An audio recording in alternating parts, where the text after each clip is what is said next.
이 문제 아주 중요합니다. 이 문제 중요해요. 이번에 SAT가 디지털이 바뀌면서 이런 유형의 문제들이 많이 나오고 있어요. 함수를 트랜스레이트 하는 거예요. 라인 H가 있을 때 이게 HX라는 거예요. HX예요. 근데 라인 K가 있는데 라인 K는 the result of the translating H를 down 5 했대요. 즉 다시 말해서 HX를 어떻게 해야 Y축으로 마이너스 5를 할 때 KX가 됐다. 이런 얘기를 하는 거예요. 이해할 수 있을까요? 그래놓고 이제 이렇게 나와서 What is X-intercept? X-intercept는 X, 0이에요. 즉 다시 말해 이 말은 KX가 0이 되는 X가 무엇이냐 이 질문을 하고 있어요. 그러니까 KX를 찾아낼 수밖에 없는 거예요.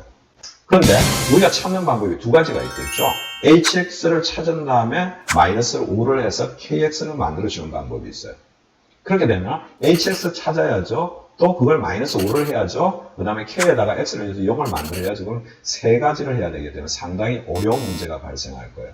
그렇기 때문에 여기에서는 표를 줬기 때문에 그냥 KX를 마이너스 5를 내려볼 거예요. 마이너스 5를 내면 여기다가 마이너스 5를 하게 되면 125가 될까요? 마이너스 5를 하게 되면 155가 되고요. 여기다 마이너스 5를 하게 되면 어떻게 돼요? 173이 될까요? 이제 뭐가 됐어요? 이제는 이게 KX가 된 거예요.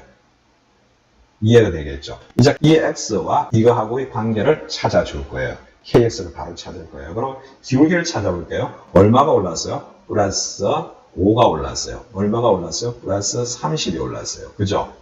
그러니까 기울기 M은 어떻게 된다고요? 기울기 M은 런 라이즈니까 5가 가서 점프 30을 했대요. 그죠? 그러니까 슬로프는 6이 되는 거예요. 이해할 수 있겠죠? 런 5가 올라가고 30이 올라가요. 6이 돼요. 그러면 우리 여기서 찾을 수 있는 게 KX는 어떻게 될까요? 6에 X, 뭐가 요거 이어볼게요. 18에 125를 열 거예요. 18에 125를 마이너스 18 더하기 125 이렇게 쓸 거예요. KX가 이렇게 결정이 나버리는 거예요. 문제가 이제 훨씬 쉬워졌죠? 자, 이해됐나요? 이렇게 한 다음에 KX가 0이 된대요. 그럼 KX가 0이 되는 걸 찾아볼게요. KX가 6X 마이너스 68, 48, 108 플러스 125가 0이 되는 걸 찾을 거예요. 6x는 어떻게 될까요? 넘기면 10 마이너스 17이 되겠죠. x는 6분의 마이너스 17이 그래서 즉 다시 말해 마이너스 6분의 17,0이 나온다. 이렇게 볼 수 있겠어요.